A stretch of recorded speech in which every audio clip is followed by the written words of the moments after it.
The Swedish East India Company was in business between 1731 and 1813. The company had 37 ships, which undertook a total of 135 voyages to China. One of these ships was an East Indiaman called the Götheborg. The aim of the voyages was to bring home tea, silk, spices, and porcelain. The currency used for this was Spanish silver, which was traded in Cadiz on the outward journey. A return trip to China normally took around 18 months. However, the East Indiaman Götheborg's final voyage took 30 months. After a dramatic, adventurous journey home, plagued by delays, she finally sailed into Gothenburg Harbor on the 12th of September, 1745. But just 900 meters southwest of Älvsborg's fortress, she sank, thankfully without loss of life. An excavation was carried out on the wreck of the East Indiaman Götheborg between 1986 and 1993. The finds included 9 tons of broken china, among many other things. What was not found, however, was the ship's hull, as this had long since decayed and disintegrated, and only a few sections were left, buried in the muddy seabed. However, one product of the excavation was the idea of rebuilding a faithful replica of the old East Indiaman Götheborg and taking her on an historic voyage to China. The new Swedish East India Company was formed in 1993, and in 1995 came the laying of the keel. The modern Götheborg should be making her maiden voyage on the 7 seas 10 years after she started being built.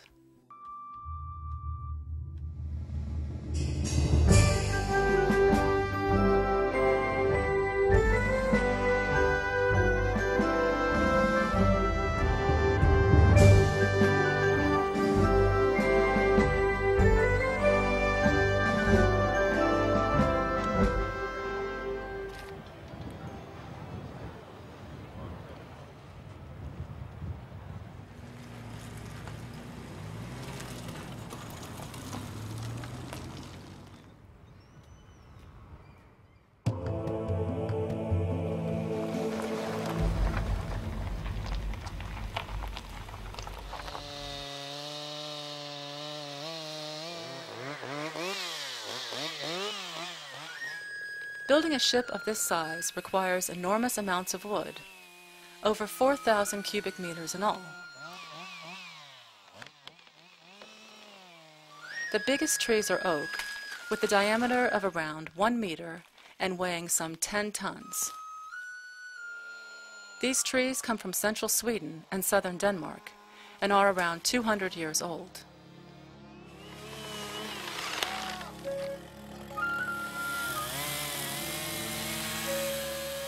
"75% of the hull is made of oak and 25% of pine.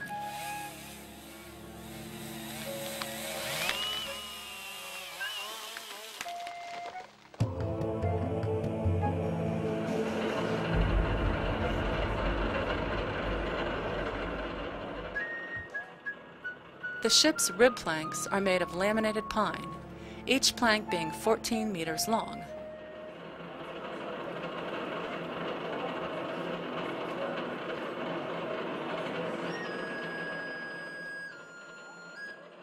Adhesive is spread on each side of the plank and they are put together.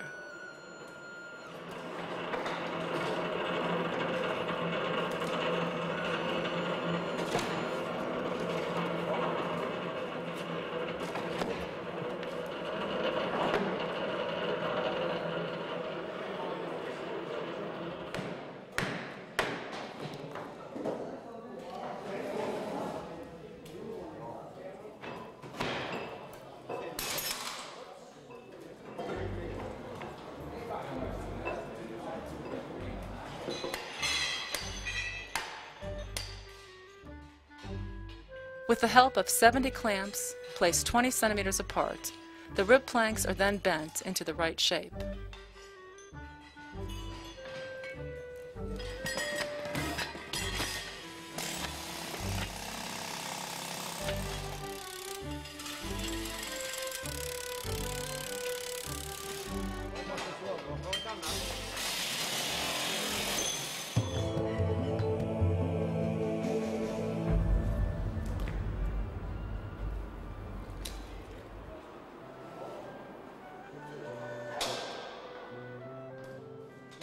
The ribs are put together over the keel with a floor timber which keeps the two halves of the rib together.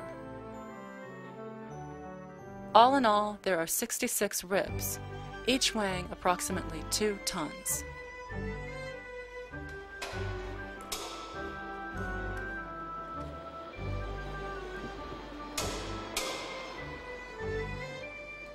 Pine tar is used on all joining surfaces, and supports are used to help fix the ribs properly.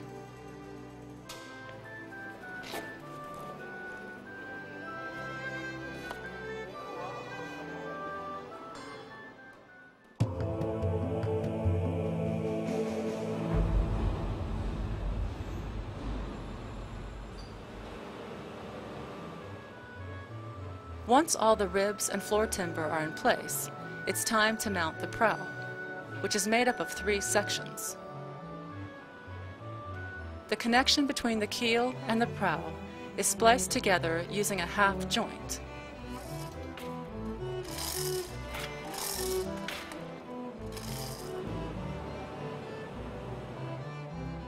The prow also needs supporting to keep it in place.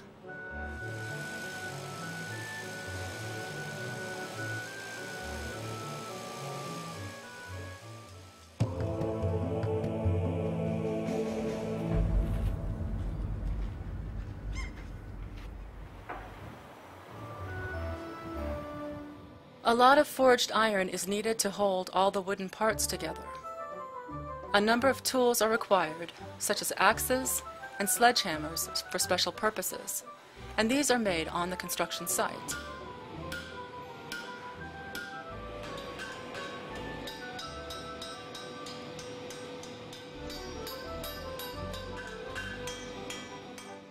All in all, around 20 tons of nails and bolts are needed to keep the wooden construction together.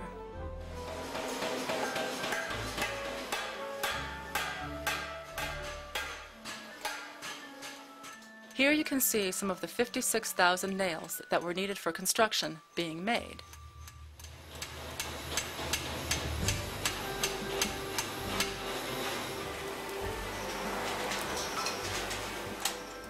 The heaviest metal parts are the elbow joints, which fix the deck to the side of the hull.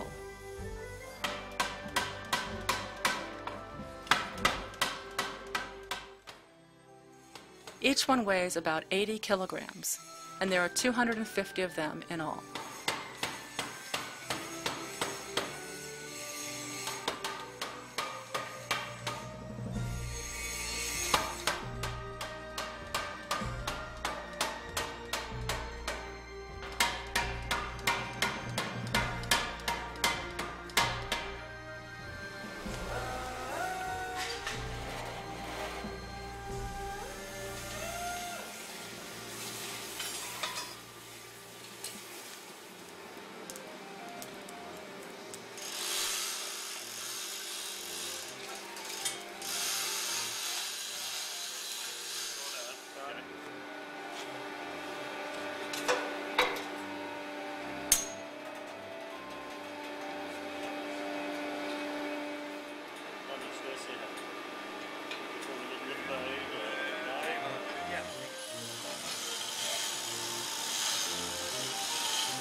Every one of the 250 elbow joints has first been fitted to the hull. Following this, the elbow joints are forged to a perfect fit before they are mounted on board.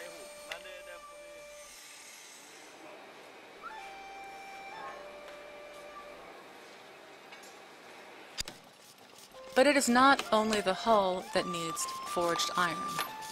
Thousands of hooks, grommets, and iron mountings are also used for the rigging.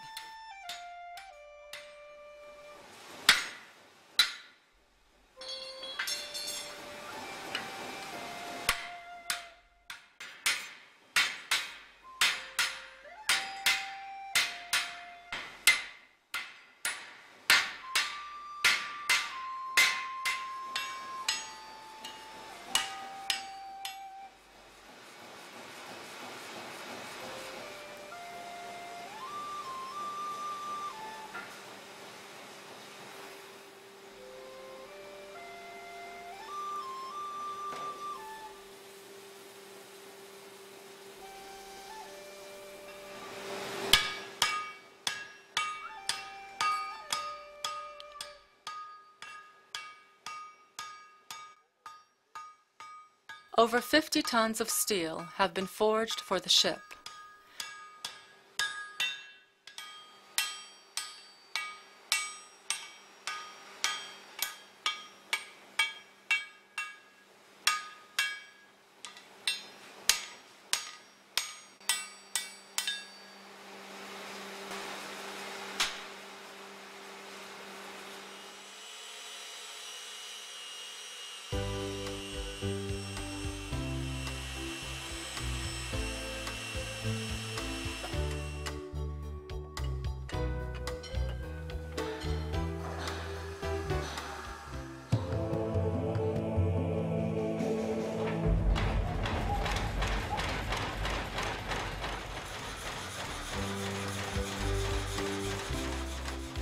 The enormous logs have to be sawn before they can be used as beams and planks. Here you can see the block saw we use at the shipyard.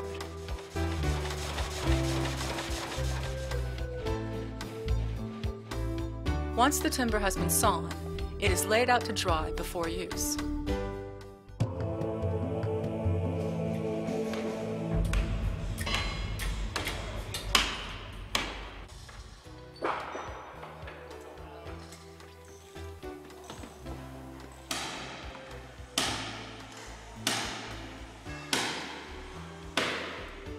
The hull is clad with planks on the inside. Here you can see an interior reinforcement called a bilge stringer, which is added where the hull bends up from the bottom to the side. The thickest planks are 16 centimeters thick. Attaching the thick planks calls for powerful clamps and hoists.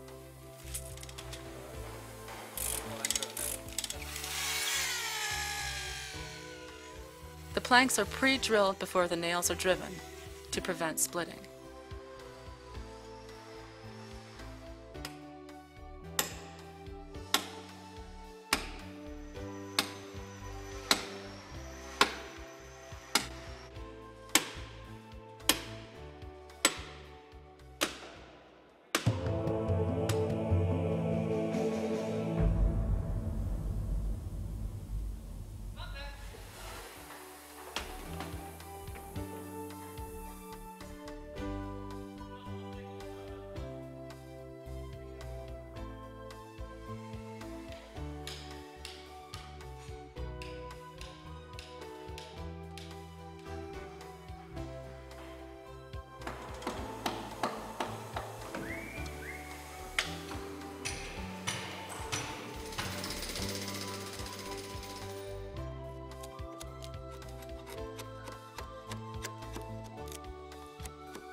The rope used to maneuver sails and support masts is made from hemp fiber.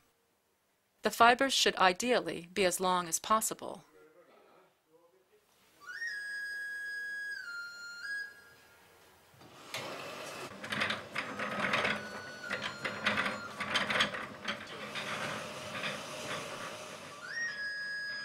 The thread is tarred to prevent the fibers and ropes from rotting.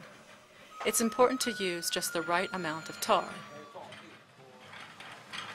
About 100,000 kilometers of hemp thread is cleaned and passed through the rigging before it is tarred and twined into rope. The various threads are twined into strands or rope cords. Twining into rope cords is done by hand to ensure exactly the right firmness in the twine.